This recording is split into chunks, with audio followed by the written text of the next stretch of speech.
Hello folks, my name is Jeff Miller.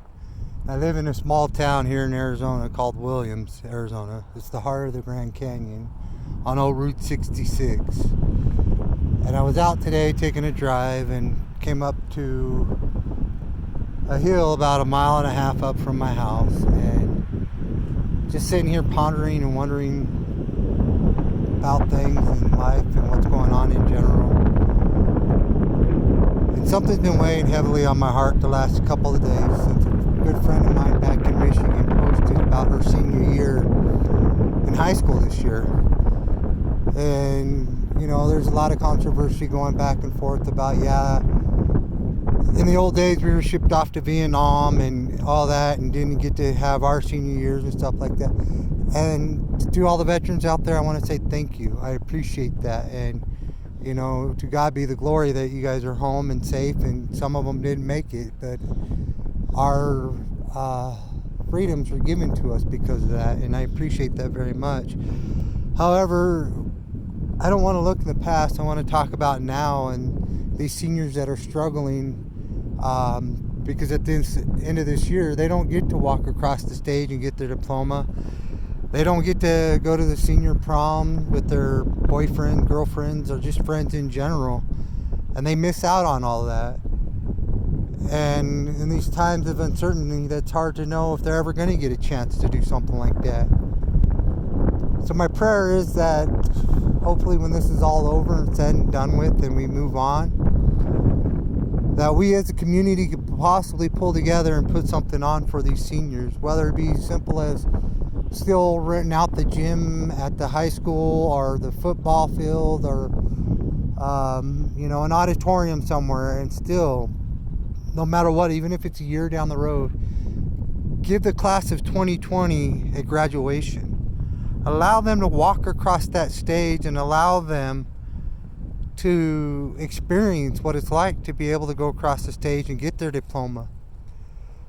You know, one thing I've been thinking about and praying about is I've been cooped up in the house and watching different pastors speak and different videos and stuff like that on this whole coronavirus.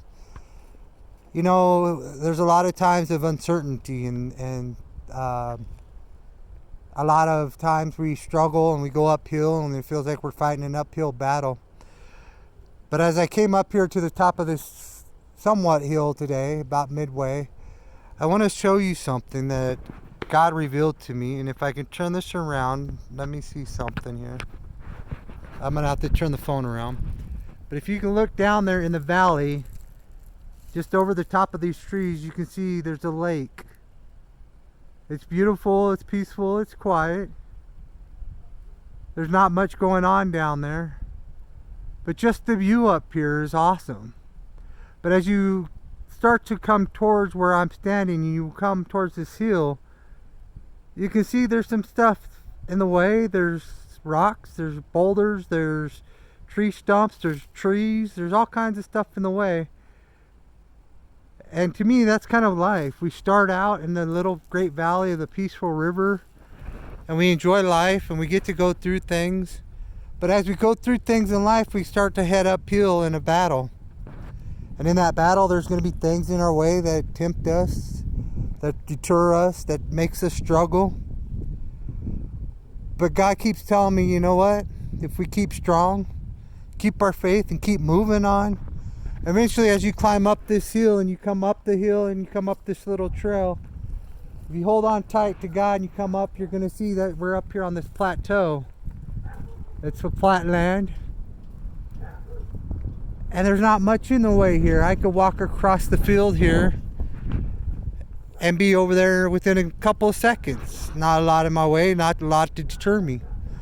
And that's kind of what God's showing me, that, you know, through life, yes, there's going to be hills, there's going to be battles, there's going to be things in the way that trip you up and cause you to stumble. But if you keep strong and you hold on to your faith, you'll get to the top of that plateau and over that hill, and you'll make it.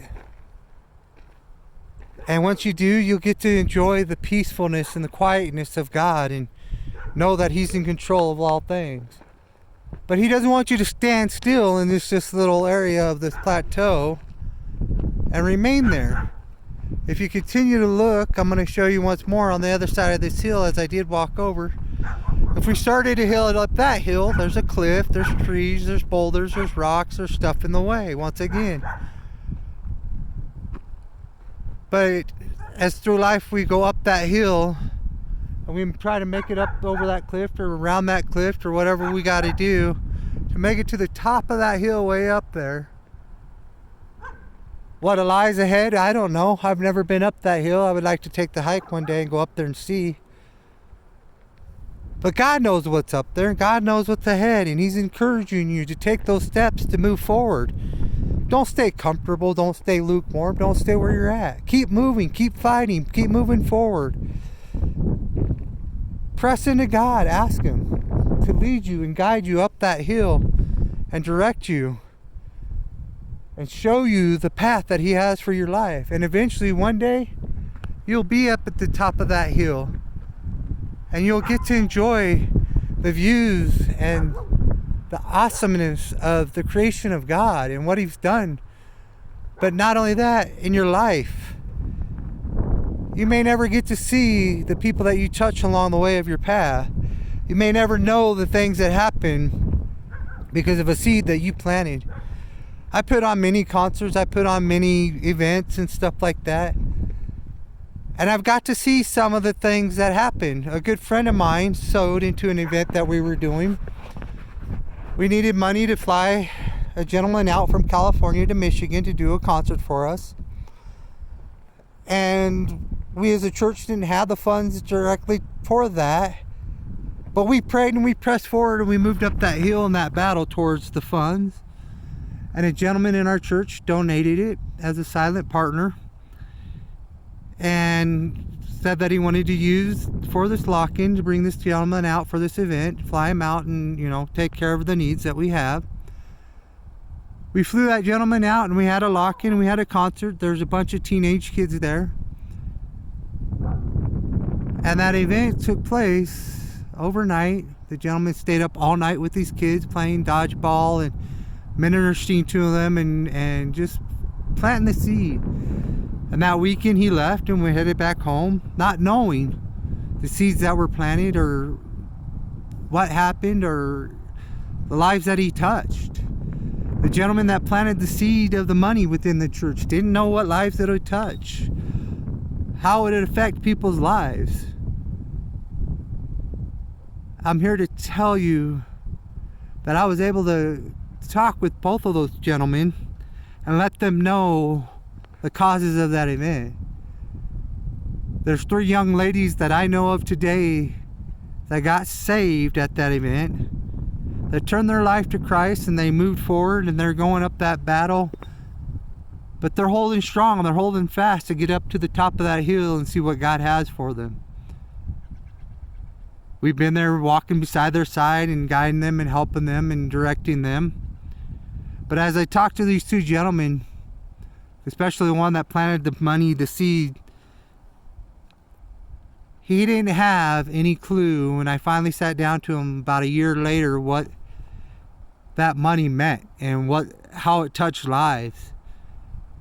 And just out of curiosity, we sat down and I got to talk to him about the event and how lives were changed and these girls changed their life around and came to Christ and got saved and moved forward. And the gentleman thanked me for letting him know, because a year prior him and his wife planted that seed not knowing, and the whole year they didn't know how that seed was watered and growed and how it affected people's lives. And when I sat down and explained to them what had happened, they finally got to realize how that seed grew and it was planted and it was watered and nurtured, and now these 3 girls are ministering to their friends and ministering to people on Facebook and talking to people about Christ, and God only knows how many of those people have been saved and how many of those people have turned their lives around because of this one event. It's amazing. And that gentleman and that his wife was pleased and blessed by what had happened and got to know The gentleman that came out from California, I've been on the Facebook with him, messaging him back and forth, and he's got an awesome ministry in California, but he came all the way up to Michigan to minister to kids up there. And the same thing, those 3 girls' lives changed. They turned their lives around, all because of this one event. You know, yeah, you could say, well, I planned the event and I put it on, and, you know, I organized it or whatever, and I should be thinking to myself, well, it's not about that. I don't want all the recognition. I don't want a tap on the back. I don't want any of that. That's not what this is about. What it's about is what God puts on your heart and whether or not you will move forward with what God does in your life. There's many struggles in life. You guys probably don't know this. Some of you do, some of you don't. But in 2015, I had a stroke. Lost all the movement in my left side of my body. Couldn't speak, couldn't do anything. The number one thing I wrote on a piece of paper in that ambulance going to the hospital to my wife when I couldn't speak to her and tell her what was going on is that my biggest regret out of all of that is that I would not get to pray with my boys at night before I put them to bed. You know, even as a Christian and even as a follower, I still stumble to this day to do that every night with my boys. My wife pushes me to remind me to pray with them and all that. But I'm human, I forget. I have a life, I move things forward, and I let that slip to the back of my mind. The last thing I want to worry about at night before I go to bed and rest my head. But it shouldn't be. God put these boys in my life, my daughters in my life, to pray for them, to be there, to guide them, to lead them, to direct them, to show them that path.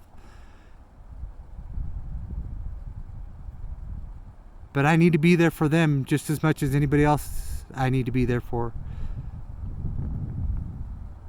I got over that stroke. I'm moving forward. I'm able to do things. I'm able to walk around as you saw. I'm able to show you guys awesome views and be able to stand here today and talk to you. Yeah, it was a battle. I had to fight years of having seizures, of unknown why I was having seizures daily. And my wife had to quit work to take care of me. But she's back to work. I'm back to doing things. Because we held strong. We went forward. You know, I used an example in the church that I felt like we were in a ship and Christ was there with us, guiding us. But the waves were hitting that ship every which way and then some, and we were walking back and forth and just fighting the waves and getting through. But God turned me around and he pointed to the front of the ship and he said, see that? The point of the ship is breaking through what I have for you. The calmness of the storm is right there, just in front of the bow of the boat. If you remain strong and you trust in me and you know that I'm in control, we'll make it together through this storm. And the calmness is on the other side of that bow. Just remain strong and trust in me. And know that I'm in control. And that I will guide you and lead you and direct you. And I will never mislead you or guide you. You know, it says in Psalms, hold on one second, let me get something real quick. My notes here. Sorry. It says in Psalms 46:1, God is our refuge and our strength, ever present, help in trouble. So in these times of trouble, let's rely on God, trust in him, know that he's our refuge, our strength. He will guide us and direct us and lead us. And for the seniors out there, I pray that your community will rally behind you and hold strong and put on an event just for you. I'm pressing now for the town of Williams, Arizona and Flagstaff, Arizona to do just that. When this is all said and done and it's over, let's put on that graduation for our seniors of 2020. Let's give them the chance to experience that and let them see that God's been in control. No matter what, they still can do and enjoy life.